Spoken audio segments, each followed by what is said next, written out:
It's a misstep for marketing to not recognise that power of leaving a lasting impression on someone, and I think only brand experiences can do that, in my humble opinion. There's no way that you can tap into those emotions and actually get proper brand buy-in like you can with experiential. Yet it's not given the love and attention that it deserves. People won't remember what you say, they'll remember how you made them feel. There's loads of amazing stuff out in the world at the minute. Technology is like mental, blows my mind on the daily. AI, AR is great. I think we're getting a little bit like, oh, is that real? Like, is there a giant handbag floating down like Oxford Street? Is there eyelashes on the tube? And like, you never know what you're seeing online now. Is that real or not? Brand experiences, you know that is real. Our strapline is we make the intangible tangible. Love this. Like, I have got so many questions for you. Hi guys, and welcome to another episode of Marketing in the Madness. And of course, like I do every week, I am going to be delving into the things you need to know to get yourself ahead in the world of marketing. So this podcast is all about innovation. And today I am joined by someone very special who actually works in experiential marketing, which I love because we do a lot of events at Street, but I've also spent quite a large part of my career at a drinks brand and working as part of a team delivering experiential marketing events. So I'm super excited too. Well, in fact, I'm going to let you introduce yourself, Louisa. Introduce the lovely Louisa. Louisa, Hello. Tell me who you are, which I mean, all the lovely listeners get to learn who you are as well. Amazing. So my full name is Louisa O'Connor. Super chuffed to be here. I'm Managing Director of Scene Presents, and we are a brand experience agency. So we call ourselves a brand experience agency, but in broad terms, we do events. So we deliver events for the likes of Netflix, Amazon, TikTok, building brand experiences for consumers and businesses alike. Love this. Like, I have got so many questions for you. And I think to give you guys a bit of kind of scope of the kind of stuff we're going to be discussing today, experiential marketing is almost seen as the fluffy, poor relation to marketing that isn't actually, I don't know, it's not given the love and the attention and everything that it deserves. Yet, in my mind, and I'm sure you're similar because it's what you do, it's actually the experiential marketing, delivering events that make people feel, live, connect with others, memorable experiences, not only is freaking fantastic for brands because there's no way that you can tap into those emotions and actually get proper brand buy-in, I don't think, like you can with experiential. Yeah. Yet it's not given the love and attention that it deserves. So I'm going to go straight in. Usually I talk a bit more about your career to date, so sorry, Louisa. No, we can do that later, no, maybe. I love it. I could talk all day about events. Let's go. Yeah,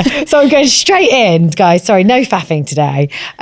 So tell me, why do you think that is? Because for me, it's bloody frustrating. Yeah, no, it does my head in on the daily.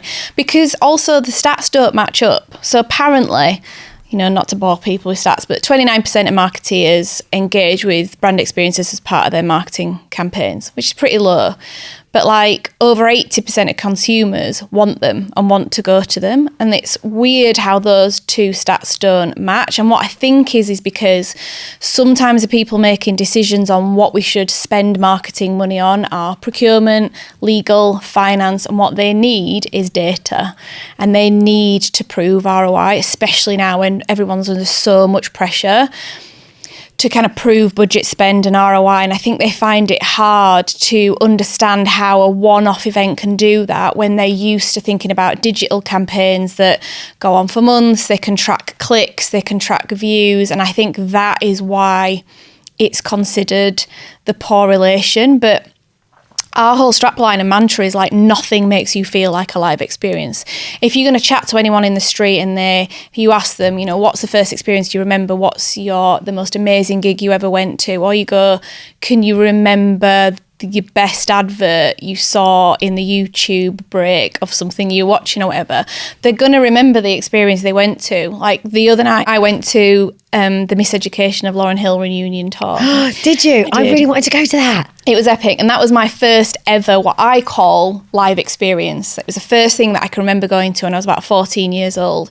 And I remember it this day, and I'm over 40 now, and nothing will ever make me feel like that. The nostalgia of it, the absolute awe of it. And I think it's a misstep for marketing to not recognise that power of leaving a lasting impression on someone. And I think only brand experiences can do that, in my humble opinion. Yeah, I am so with you. And if I look back to some of the campaigns you're reminding me that I've delivered, like when I worked for Pernod Ricard, one of our brands was Malibu, and we sponsored the Take Back.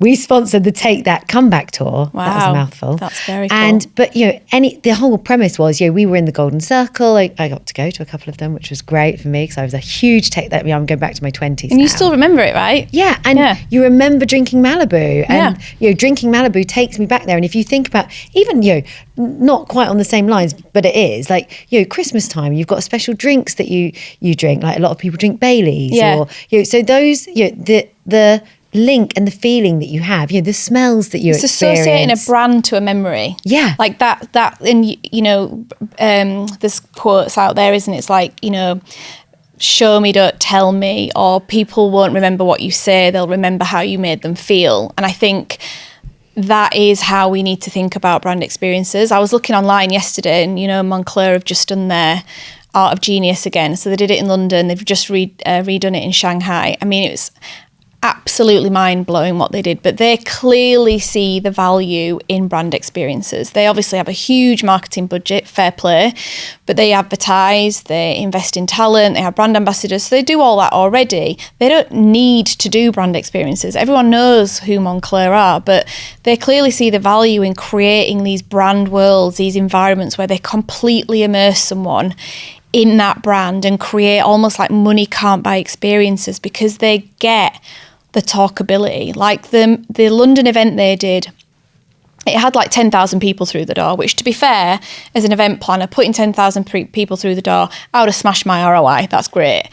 But the thing that blew my mind was the kind of talkability around that event, how people post on social media, had over 1 billion views from that one event. Yeah. And I think that's the power of a live experience. Like, if you could take that to procurement, legal, finance, and go like, if we invest in something that really speaks to people's values, is different, is authentic, is a bit of a wow moment, you're going to get that ROI down the line, like pre, during, and post that event. And that's how we've got to think of live experiences. You've got to almost think of them as like content playgrounds, so that you can slap that figure in front of whoever needs to see it to be like, yeah, we did an event, we got X amount of people through the door, lovely jubbly, but all these other people talked about it, and all these other people want to come and do it again. And Moncler is a great example because they clearly saw the ROI on that, because they've just done it again, bigger and better in Shanghai.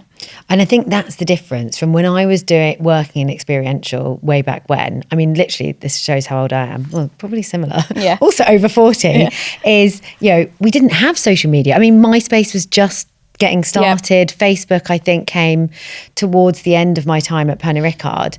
But now, when you're delivering these fantastic experiential events, or any kind of event, like you say, you've got to see it as a content opportunity. You've got to see it as that content playground, because the content you create can send you viral. It can connect you with hundreds, thousands, sometimes millions of other people who are either your ideal customer or your ICP if you're in the B2B world. Like, it's directly getting you in front of, and those are the digital stats that you need to prove it to procurement. And I think that's the game changer. Like, don't just do the event. Make sure that you're capturing content that you're going to be able to shatter and use. Yeah. And also, a massive opportunity for the B2C world for user-generated content at these events. That everyone's your personal camera crew. Yeah, I know, it's amazing. Not even just getting influencers or creators down, but Joe Public they're getting their cameras up all the time, so they're going to do a lot of the hard work for you. But I think this is my frustration sometimes with live experiences not being thought about early enough in marketing campaigns. Sometimes what brands can do is they'll plan a marketing campaign, they'll have a bit of money left over, and they'll be like, oh, let's do an event. But you need to think about it at the start so that you can kind of talk about it and pre-event, you can talk about it during an event, and you can talk about it after event. And I think thinking about an event as part of an integrated campaign is what's going to make it more impactful for you and give you the dreaded ROI word that you need to prove to the bosses. So that's the conversation that I try and have with brands all the time, is like, bring us in early. Like, I know it's easy for me to say that I'm an agency, I want to do events, but you do get better results if you think about it early on and really think about why you're doing an event, who you're inviting, etc. And then you can get the better stats off the back of that. Yeah, strategically, it's all got to be aligned. Like with anything, there's no, like, don't just do an event. No. Do an event because, to achieve something, and you've got to understand what you're trying to achieve in order to design and deliver the right event, because there's going to be different objectives dependent on exactly what it is you're trying to do, build brand, convert leads, whatever it might be, launch a product. There's going to be so many different aspects to that strategy depending on what your goals are. So we've talked a little bit about Moncler. For those that don't know, can you explain a bit more about what they did and why it got so much attention? Yes, so Moncler are very clever. They did a couple of things. So first thing they do is they partner with people that are culturally relevant. So, and I think this is, jumping into different topics, but I think this is a trend that we'll see more of in brand experiences. They understand that what they're trying to do is become more culturally relevant. They're trying to tap into lots of different maybe demographics, different markets. So how do they do that? And what they do is they partner with authentic ambassadors in that space. So this one in particular, they had Willow Smith, they had A$AP Rocky, they had Jill Sanders, and they're all doing collections, right? So what they did was they created worlds around those collaborative designers, so that every space you went into felt completely different and really resonated with the designer at play. So there was like a snowscape, there was one that looked like you were on the moon, there was one that looked like you were in almost like an urban play park, there was one that looked like a racetrack. They were all completely different. So different that when you walked into the room, you wanted to photograph it. So the social media aspect of it was incredible. But also, Moncler weren't pretending to be something. They were kind of borrowing equity from those authentic ambassadors to make them relevant in that space. Then there was the entertainment piece. They partnered with some performers who were relevant to the country that they were in, which again, spoke to the people that were attending the event, spoke to their values. They knew that it was somebody that was, authentic to the place that they were. And I think the other thing is they made a splash. Like, if you weren't at that event, which I wasn't, this is all me looking online, you really wanted to be there. The FOMO was like hard. So the other bit is, they streamed it. So I think Moncler, again, really understand the value of thinking about their event as more than just boots on the ground in that space. So they streamed it out and 53 million people watched that on that day, which is huge. And it created almost like another event in itself. Then they've put it out to publications, Vogue have spoken about it. It's all over the creators' news feeds and social media feeds. So they, invested heavily in that event, but they made it work really hard for them. And I think that's the clever thing that Moncler do, is make the money they've invested in a brand experience work hard across lots of different channels. Yeah, and from very modern, a kind of TikTok first approach, all the way through to more traditional media and PR, etc. That kind of pulls in, the magazines, etc. So I think, you're totally right. If you plan this correctly, it's a super interesting and very, very clever play by them. Yeah. So, of course, I have spent a lot of my career in FMCG, actually, outside of when I've been at magazines and obviously at agency for the last, I don't even know how long, 15 years or something. When you are delivering campaigns for a brand like Netflix, what are their objectives? From an experiential point of view, I don't know, sometimes I find how do I become a Netflix advocate through an event? Tell me. Well, I think so each brand's different, and you alluded to it before. It depends who the event's for. So we put on events for what we call B2B, so business to business, and B2C. Most of the time, a brand such as Netflix, TikTok, the events that they're investing in are usually for B2B, usually for businesses. They're usually for people that they want to advertise on their platform. So what we have is a tricky fine line of building a brand world that is interesting, immersive, cool to look at, but also has a business message that also resonates with C-suite people that are coming along so that they understand what they're buying into and it feels professional.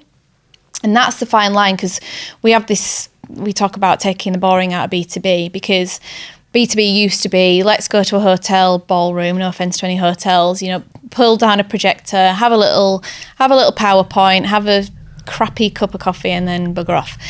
But now B2B audiences want a lot more than that. So when we're taking briefs from Netflix, Amazon, TikTok, we think about, okay, well, what is the message you're trying to show them? What do you want them to feel? And what we talk about is you need that brand and the people coming to the room to understand how the brand you're representing makes the consumer feel. Because a brand's going to advertise on TikTok and Netflix or whoever because loads of people watch it or loads of people subscribe. And why are they subscribing? Is it because it is easy? Is it because it's culturally relevant? Is it because it aligns to their values? And that's the bit that we try and bring across in the events that we put on. So it's not arbitrary facts and figures. It's really immersing someone in that brand world and how that brand world makes someone feel, because that's what's going to get the buy-in. If they could leave that space and go, oh my God, I get it, and like no other brand can make me feel like that, then we've won. So I think that's the first bit. For consumers, we talk about participation. You can't have events that are passive anymore. You've really got to involve the consumer in the space. So Pinterest do it really well. You've probably seen their spaces in Cannes, it's full of activations. We also think about that when it comes to Netflix. How are you going to bring the consumer on the journey and give them something to do so that they're engaging with the brand and learning with the brand, but they feel like they're at play, that they're creating that joy emotion, because joy is one of the emotions that resonates with people more. It makes them remember things more. So we try and create spaces that involve the attendee. They can participate and get really hands-on, because they're more likely to remember A, the event, and B, the brand if we do that. So. I love that, especially as I went to Cannes for the first time. Did you? Cannes Lions last year. Oh I don't know how I've spent like my whole bloody career in advertising, marketing, and you got away with it not going. Literally taken me 20 years to get there, and I'm going back again next year, hopefully with the podcast. Yeah, hopefully. Yeah, well, maybe we could do some podcasting in Cannes. I'll tell you more about that in a minute. Off air. Sorry, guys. Spoiler alert. But I loved the Pinterest area. Like they exactly dialed into what you say. So I mean, that is B2B really, because I mean, Cannes Lion is a bit of a phenomenon, but it's a B2B event. Yeah, it is for advertisers, it is for marketing executives, but it presents as a B2C event. It does. When you are walking around Cannes Lion, you feel like you're at a festival. On holiday. Yeah, and all the brands are competing to, grab people's attention and get them in their space. And essentially what they're all doing in their own unique way is building a physical representation of their digital world. And not to bleat on about my business, but our strapline is we make the intangible tangible, because we work with a lot of brands that you can't touch. So Netflix, Amazon, etc. They're all on your screen. So how do we bring that into a physical world? And all those brands at Cannes Lion are generally that as well. So Yahoo, Pinterest, Netflix, Snapchat, Microsoft, Google, Meta, they're all on your screen, and they've got a really challenging job of bringing that into a physical space, and all those spaces feeling different, so that Mr. CMO with his checkbook wants to go into your space and he wants to have a really valuable conversation there and walk away getting what your brand is and getting how relevant your brand is to the consumers that are buying their product.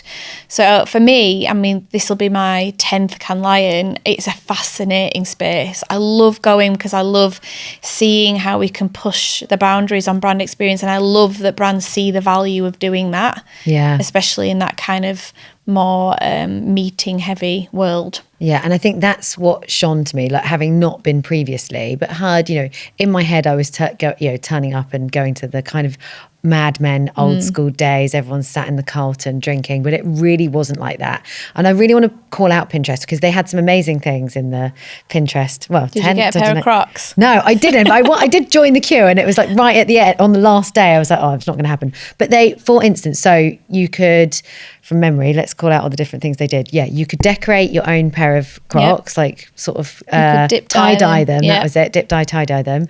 You could get a tattoo. Yep. I mean, you're never going to forget that you got a tattoo at Pinterest in Kansas. I really wanted to get a little baby croissant.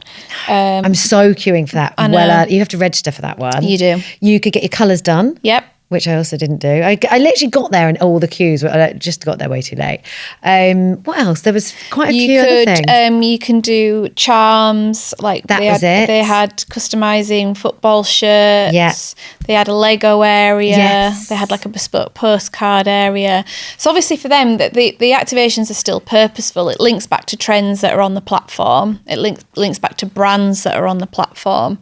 And I think that's the clever play for a good agency and good brand experiences is like, and I think, coming on to trends that we're going to see is consumers are getting pretty savvy and wise. They want to know why are you doing something? So I think putting on a brand experiences that has a point, like why are we doing Crocs? Why are we doing postcards? Why are we doing X, Y, Z?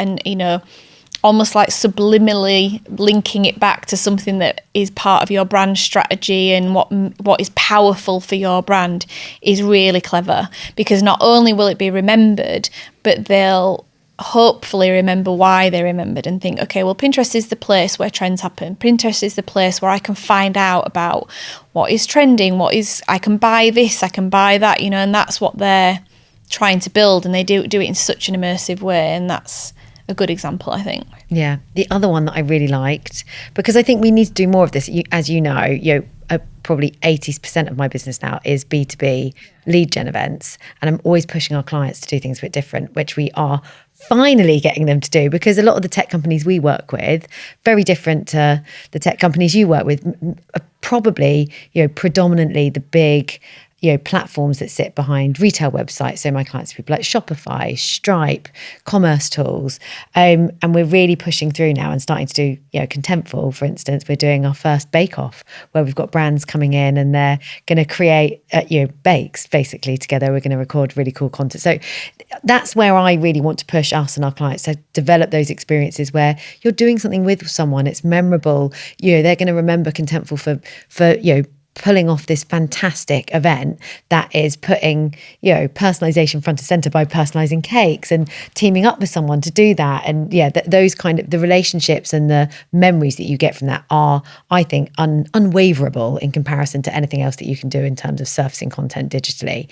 However, I do want to call out actually another client of mine, VML, actually it wasn't VML, it was WPP. So at the WPP tent, again, they did much shorter, not the traditional just talks, but they were talking about, which I absolutely loved, the Boots AI campaign. Is it Boots? Hang on. Real Beauty. I'm lying. The Dove Real Beauty campaign. Oh, Dove. Okay. The AI, where they're like, if AI created the perfect woman, yes, the most beautiful woman in the world, and they did what AI would do. And then they said, what about if Dove's Real Beauty campaign created the most beautiful woman in the world? Okay. And it came up with, really diverse, different women of different shapes, sizes, ethnicities. Like, it was beautiful.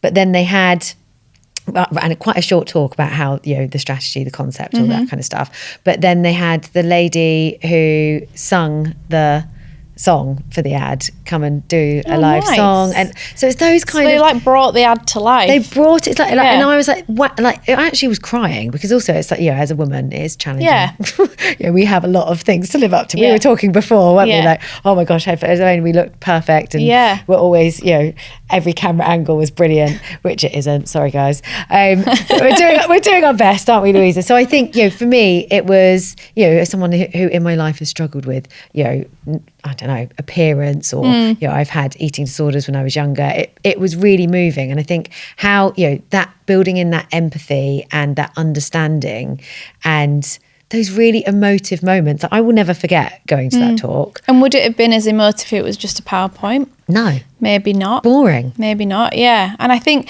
do you know what? I often just relate it to this base thing. Is like, I started doing this in my 30s with buying gifts. I stopped buying things and started buying memories. So, you know, a ticket to an exhibition, a concert, or whatever it is, because memories last much longer. And I think that whole thing is, if you can build a memory, if you can make something memorable as part of your marketing campaign, and, you know, adverts and digital campaigns can also do that. I'm not taking away from that as well. But I think adding in that experience part to make it part of that campaign, I think has such power. And I'm hoping we're seeing a bit of a turn in that those stats that I said at the start of the podcast might start to mirror each other, because, you know, Possible has just popped up. That's a new B2B brand experience festival that's happening. South by Southwest is coming to London next year, which is obviously a big move. Got a meeting about that after this. Exciting. Madfest is obviously every year is getting bigger and better. So I think people do understand the importance of investing in that. And you know what I sometimes think it comes down to? I think it's a trust thing. I was thinking about this the other day. It's like, there's loads of amazing stuff out in the world at the minute. Technology is like mental, blows my mind on the daily. AI, AR is great. Like, there's got some amazing possibilities, you know, but I think we're getting a little bit like, oh, is that real? Like, is there a giant handbag floating down like Oxford Street? Or not? Is there eyelashes on the tube? And like, you never know what you're seeing online now. Is that real or not? And I think brand experiences, you know that is real. You know that you're sitting at that, you know, content session that you went to and that person was there. You knew what you were hearing and seeing was real. And I think a lot more consumers and businesses want that. So the fact that these big festivals are investing in getting bigger and going to new locations is a good reflection of that. And I think it's a lot about this trust aspect, is my thought anyway. Yeah, I'm so with you on that.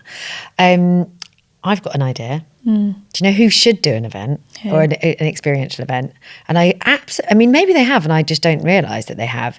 John Lewis for the Christmas ad. Like, one of my clients used to partner Tribal Worldwide were the digital arm of Adam and Eve, I guess, so to speak. So I used to get to see the ad. They were one of my clients. I used to get to see the ad the day or two before. I still love that we all wait for, like, that is, you know, I know we're talking about brand experiences, but fair play, the Christmas ads, you still remember them. Yeah. You know, they do a great job with that. John Lewis especially, I mean, they have done an epic job. I think they've moved now, actually. I don't think it's Adam and Eve anymore. So watch this space for this year's ad. But I think, for me, that, you know, they're starting to, you know, they get there to a certain extent. So you watch the ad, they then sell all the merch, the ad merch, which I always buy. I've still got one of do you remember the one with the heart? I don't even know if that was Christmas, the heart umbrella. Oh. That was really cool. I've got that. Keep that. It'll be worth to me. I know. I mean, I do actually use it. It's kind of broken. So, but, you know, that I love how they do that every year. But wouldn't it be great? Yeah. Do they maybe do something at John Lewis on Oxford Street? Maybe they do and I don't realise. But to bring that to life as an event, like that, I mean, no brainer. Be inside the John Lewis Christmas ad. I've got John Lewis talking at an event soon, so I'm going to talk to him about this. I'll like collaborate with you on it. Trademark it immediately. Happening. Yeah, this is happening. But, you know, there's opportunities that are being missed by brands, I think, to bring this to life. And maybe we're still in a bit of a COVID overhang where people are scared to put the events on, etc. But I think it's just got to happen. Like, when you can bring them to life, there was a real kind of shift, especially in the world of fashion, that was moving towards this pre-COVID. Like, I was going to a lot of, you know, industry events that the Drum were putting on, Marketing Week, where it was like, you know, people don't just want, you know, because people don't shop in store so much and we're shopping, you know, virtually, we're doing everything. I mean, I buy everything through Instagram pretty much. Thanks, Instagram. Stop advertising to me, please. I know, they suck you in. Oh God, literally. So, you know, but I would love to go to, like, you know, some of my favourite brands that do, and there are some great pop-ups, but I want to go to a dinner experience with a beauty brand or a fashion retail brand that brings it to life, that shows me the new products that I would probably go and spend a fortune at, and then, probably engage even more with them on the social platforms because I've got an affinity with them. Yeah, and I think we do want experiences like, let's be honest, like life's pretty boring most of the time and or hard. Not for us, darling. We do events. I mean, everyone thinks events is glamorous, but it's anyway, really stressful. Yeah, but that's another story. You need like little peaks in life, don't you? You want to go to cool stuff, and then you want to talk to your mates about cool stuff. So I'm like, you only have to try and sign up to when there's a Fenty pop-up, try and sign up to when there's a barber pop-up. You can't get in. Yeah. Like they get locked out. Like Pinterest did a pop-up event in Covent Garden. They were literally queuing like down 3 streets to get in. Like the proof is out there that consumers want it. And I get it. Like budgets are tough. Like a lot of especially the tech brands, they've gone through a really tricky time. Marketing budgets get cut. And I think, not to speak for them, but I think potentially what happens is if your marketing spend gets cut, it's easier for you to prove the ROI in traditional marketing. So you just put it into that and you focus on that because it's a harder battle to prove the other one. But my advice is like, get them down. So like whenever I'm working with a brand, I'm like, invite legal, invite finance, invite procurement, get them to stand in this room to feel how everyone is interacting with your brand, talking about your brand, buzzing about your brand. Get them out of the office so that they can see the impact of what having a live experience can do, because they probably won't get it unless they see it if they're just looking at things on a piece of paper. Yeah, get them down is my advice. Yeah, because it does feel bloody amazing. Yeah. We did an event this morning and it feels so good when it goes so brilliantly and you've got great people talking and interacting and making friends and you'll learning. Get some lovely emails from it. If you did a webinar online or whatever, you probably wouldn't have. No, not as fun. I mean, you can still make those fun. I'm not dead against them, but I much prefer a bit of everything. Yes, mix exactly. it up. Mix it up. So on that, I would love, if you're allowed to tell me, always ask the cheeky questions here. If you could kind of, I guess, detail out one of the favourite experiential events you've delivered for a client. Easy. Go on. Easy. Bacardi.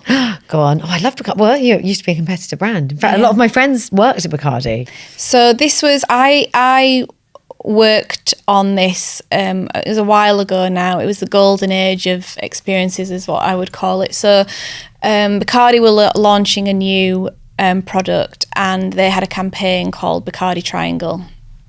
And we did an event out in the Bermuda Triangle across 2 islands, and creators and press were invited for a festival over a period of days. We completely transformed it into a Bacardi world.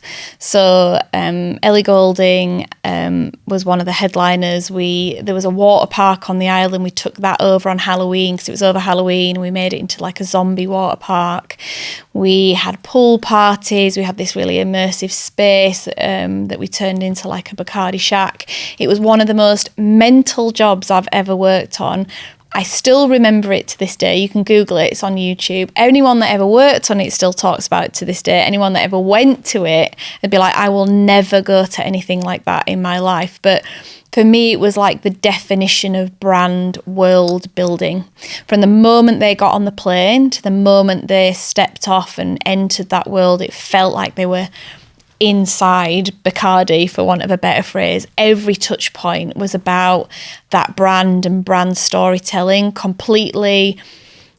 Like it was all about how they participated with the brand. Everything was kind of about the story of how the brand came. It was great. I loved it. I will never do anything like that again. I was up palm trees hanging mirror balls.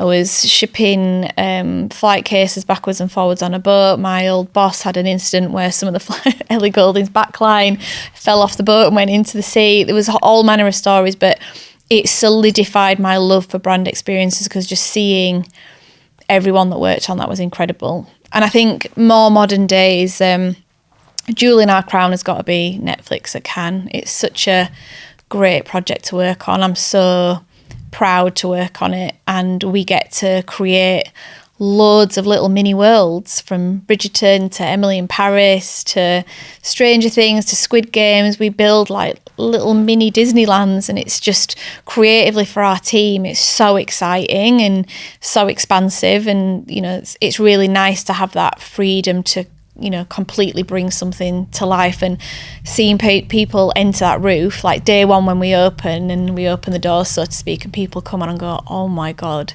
this is on the 7th floor of a hotel and you've built this is wild. That's a really special moment, because no one realizes how we get it up there. There's no load lift. You've got to crane the thing up there. So even that. So yeah, I think those are my two.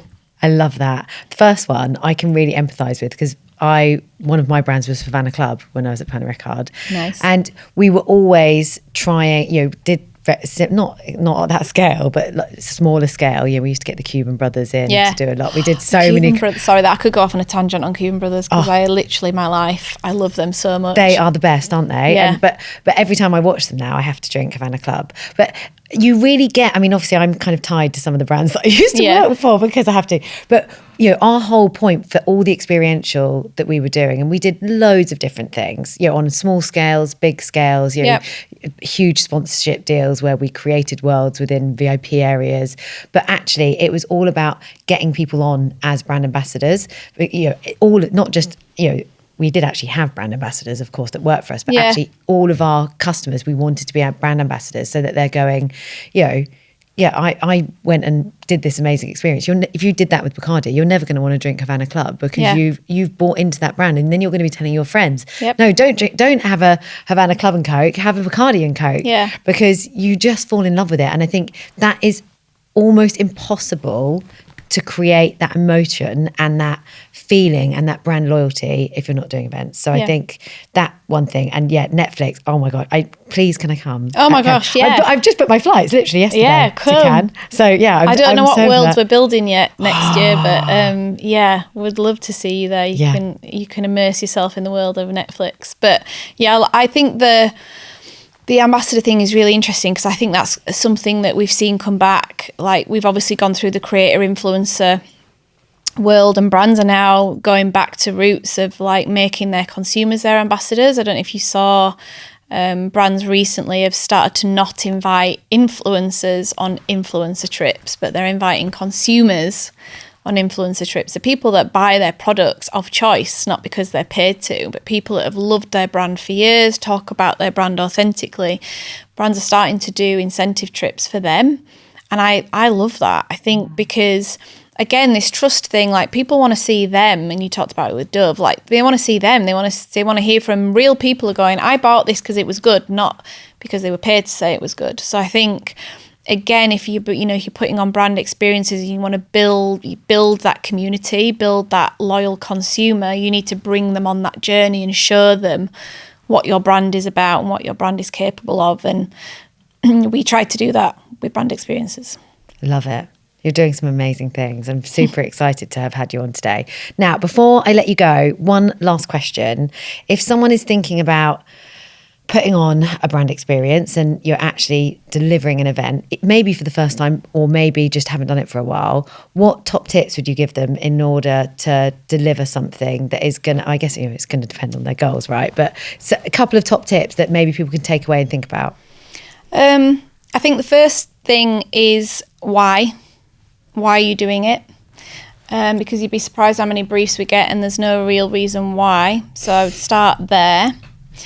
I would start thinking about it earlier than you expect. We're getting briefs sometimes now with 5-week turnarounds, and it's doable.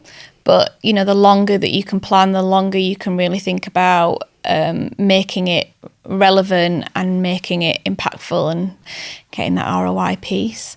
I also think ask yourself, how do you want to make people feel? So if you could have someone come to your event and leave the door and write you an email afterwards, so like your event this morning, what would you want them to say? What do you want them to have felt when they left that room? And then whether you're designing it or you're getting an agency design it, that will really help craft something that will answer that brief. So whether it's excitement, you want to educate them, you want to empower them, you want to, introduce them to something new. How do you want them to feel? And then also think about how hard you want that event to work for you. Who do you want to talk about it? Do you want to talk about it? Do you want press to talk about it? Do you want influence to talk about it? The community, and then build that into your experience. I think probably those are my top ones. I love that. I think there's so much in my world where we're always focusing on the education and you don't think about the other things that you want people to go away feeling because you're so focused on we need to tell them about our new product launches. Yeah, you usually think content first. You're like, we want a band, we want a PowerPoint, need nice food, we need a photo moment. Yeah, and I'm tick like, box, tick box, tick box. Why? What do you actually want people to take away from this event? And then we can does it make sense to have a photo moment? Does it make sense to have a band? So I think start with the why questions first before you get to the what bit. Yeah, love that. Thank you so much, Louisa. Honestly, it's been such a pleasure having you on that I could talk about this subject all day. I know, me too. Yeah, boring. Yeah, no, not boring. I hope you guys have enjoyed listening as much as I have talking to the lovely Louisa. Louisa, thank you. And yeah, hopefully I'll have you back on again soon.